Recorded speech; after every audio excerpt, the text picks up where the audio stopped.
Boa noite. Com mais 8 membros do que a última legislatura, o governo saído das eleições de 18 de abril foi empossado esta tarde pelo Presidente da República. Todo o elenco governamental anterior foi reconduzido com algumas alterações pelo meio. A criação do Ministério das Comunidades, sob a tutela de Jorge Santos, e demais secretarias de Estado são algumas das novidades deste governo formado por 28 membros. No ato da posse, o Presidente da República enalteceu a concretização do pleito num contexto difícil para o país e para o mundo e deixou algumas pistas que considera essenciais e prioritárias para a 10ª legislatura. A constituição do Parlamento na quarta-feira e a posse do novo governo esta quinta encerram o processo legislativo de 18 de abril que conduziu o MPD ao 8º governo da Segunda República. Ao presidir o ato da posse no Palácio do Platô, o mais alto magistrado da nação lembrou o contexto atípico em que todo o processo decorreu, realçou o contributo de todos os intervenientes no reforço da nossa democracia e elencou alguns setores que considera prioritários nesta 10ª legislatura. A seca continua a ser um fator que nos persegue quase sistematicamente, com repercussões a todos os níveis, o que exige sempre medidas atempadas por parte do Governo para atenuar os prejuízos imediatos. Mas efeitos como a redução do rendimento das famílias e o êxodo rural, especialmente em direção à capital, persistem sempre. Por isso, o esforço no sentido de modernizar a atividade agrícola e melhorar o acesso à água, mesmo com escassez de chuvas, deve estar entre as principais prioridades do Governo. O esforço despendido na estabilidade e melhoria do sistema de transportes deve ser intensificado. É fundamental termos condições para podermos deslocar-nos com segurança, conforto e previsibilidade e evitar a inaceitável situação de uma outra ilha, por vezes, ficar completamente isolada do resto do país. Mais investimentos na juventude, educação, aprimoramento do sistema da justiça, reforço da segurança, valorização da cultura e da nossa diáspora. Foram outros desafios apontados por Jorge Carlos Fonseca, que não se esqueceu da luta contra a pandemia da Covid-19, atualmente a prioridade máxima. Todas as energias devem ser canalizadas para debelar essa doença que nos faz sofrer, nos empobrece, nos infelicita e ameaça a nossa economia, estabilidade e coesão social.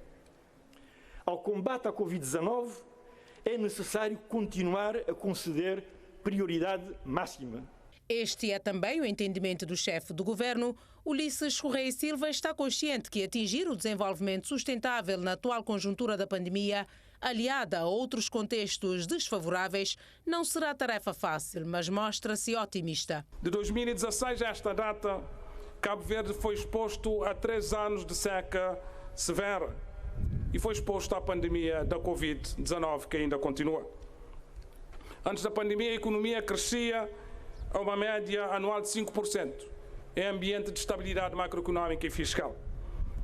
O desemprego estava a reduzir, o turismo a caminho de 1 milhão de turistas, o rendimento das famílias a aumentar. Soubemos dar respostas adequadas às graves situações provocadas pela seca e pela pandemia. Protegemos os agricultores, criadores de animais e as famílias rurais. As respostas às emergências provocadas pela seca e pelos maus anos agrícolas permitiram não só mitigar os efeitos gravosos, como aumentar a resiliência orientada para soluções sustentáveis, nomeadamente ao nível do reforço do nexo da água e energia renovável.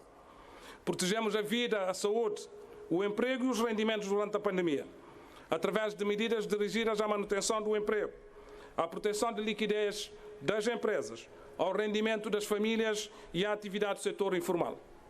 Mitigamos os efeitos económicos e sociais gravosos da Covid-19 sobre a vida das pessoas e sobre a vida das empresas. No meio de todas as adversidades, Cabo Verde está hoje mais resiliente, afirma Correia Silva, que aponta aspectos que, a seu ver, devem orgulhar a todos. Não olhamos apenas para problemas.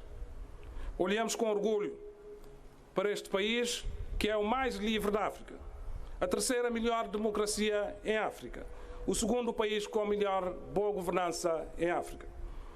Olhamos com orgulho para este país que conseguiu colocar a Morna como património mundial imaterial da humanidade.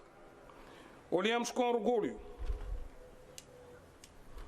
para este país que, contra todas as projeções, vai participar pela segunda vez na CAN e que participou no Mundial de Handebol. O novo executivo, liderado por Ulisses Correia Silva, é constituído por 19 ministros e 9 secretários de Estado. São mais 8 membros em relação à legislatura anterior, dos quais 5 mulheres, uma a mais em relação à 9ª legislatura. Todo o elenco governamental foi reconduzido com algumas alterações nas nomenclaturas e atribuições de pastas.